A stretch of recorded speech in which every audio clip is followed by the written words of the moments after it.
panahon, makikita nila na yung sanang dinasta, Sara, ay naisar sa kanilang pag-aaral, di ba po? Yun yung nakakapanginayang. So, sa totoo lang, hindi naman natin inaano yun. Pagkatao sa kanila ni Sara, doon ayos ang ginawa. Tama, totoo. At yun po yung panawagan natin, syempre sa mga kabataan, hindi ito usapin lang ng mga may edad o matatanda. Ito yung usapin ng kabataan o usapin ng mga kabataan sa kinabukasan. Kasi hindi lang naman yung kabataan ngayon ito Oo. Paano na, pinagpapatuloy natin na hindi natin pinananagot yung mga nagnanakaw sa ating kaban ng bayan. Ano pangyayari doon sa mga magiging anak, ako natin? Ganito rin yung dadanasin nila. Maghihirap pa rin at maghihirap sila. Paano natin mapuputol yung siklo ng kahirapan sa bansa? Kaya mahalaga ko na kailangan tingin natin yung katotohanan at syempre panagutin, dapat panagutin. Yun lang naman po. Tayo po ay mga vloggers. Opo, ipa-shoutout na lang, Idol, sa 1,000 viewers natin. Ay, ganun. Ay, shoutout po sa inyo at sana po ay tuloy-tuloy tayo makialam dahil ang gobyerno na naman po ay hindi lang binubuo ng mga opisyales na nandyan. Ang gobyerno po ay kasama ang taong bayan. Tatanungin na ako, sir, kung bakit kaya pinapatagal ng mga kongreso kung pag-split kay Sara?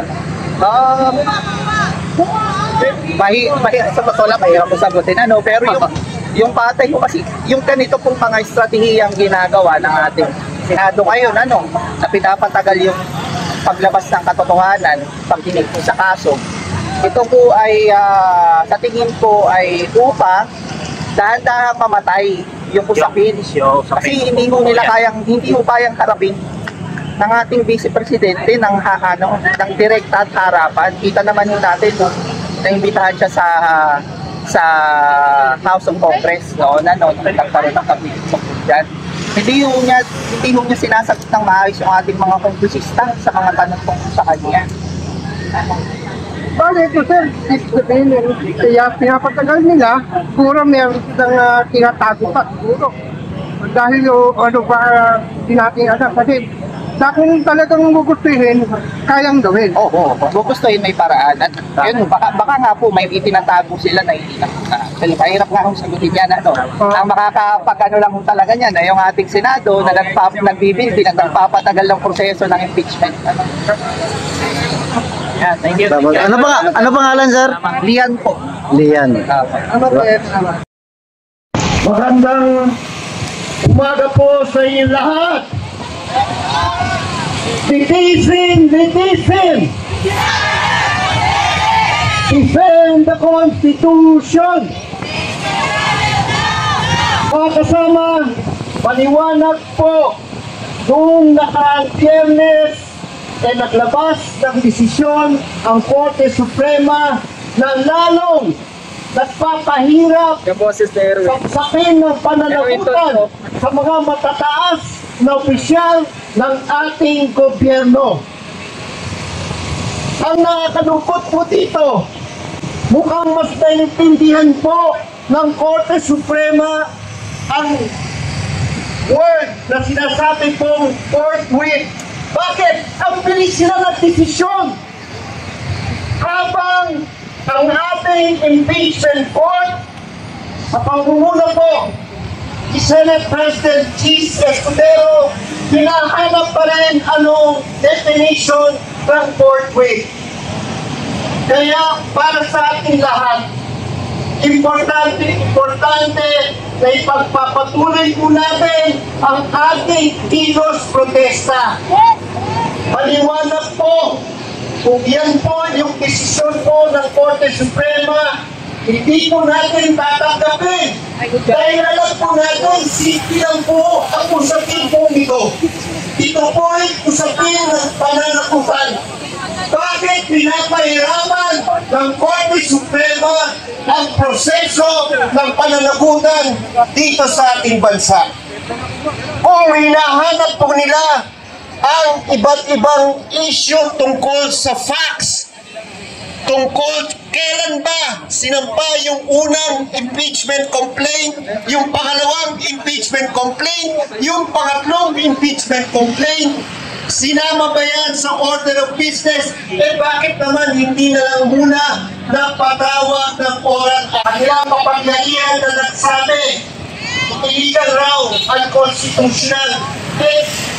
At sinabi mo ng House of Representatives, Uwi na kayo! naman nila dismiss yung tatlong complaint kasama sa order of business. Anong action yung lebanon mo? Inarchive lang. At ang nangyari, yung pang-apat na yung business complaint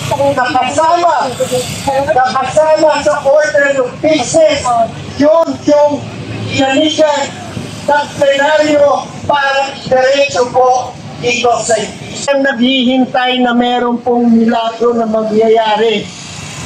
Kaya para sa ating lahat, sa darating na August 4, yan ang schedule po na kung saan magtitipon-tipon muli ang impeachment court. Sigurado ako na meron pong tatayo dyan. At pag mo na i-dismiss na yung complaint ni Sara Duterte dahil yan po ay decision ng Korte Suprema. Dapat nandito po tayo lahat ngayon. Dapat ipakita po natin na dapat sila ang matakot sa taong bayan. Dahil ang habol lang po natin ay pananagutan. Importante makita ng taong bayan ang ebidensya ng hawak ng ating House Prosecutors para makita ng lahat kung ano po ang ginawa ni Vice President Sara Duterte dito nung siya po ay naninilbihan bilang Vice President at DepEd Secretary. Kaya tayo po, ito po'y panimula lamang dahil kung hindi po makikita po natin ang tamang pananagutan na manggagaling po sa ating impeachment court o manggagaling po sa Korte Suprema, tayong taong bayan mismo ang hihingi ng tamang pananagutan para litisin talaga si Sara Duterte dito sa ating bansa. Kaya, litisin! Si Sara Duterte! Defend the Constitution! Impeachment trial now na! Kaya babalik po tayo sa Agosto 4. Magandang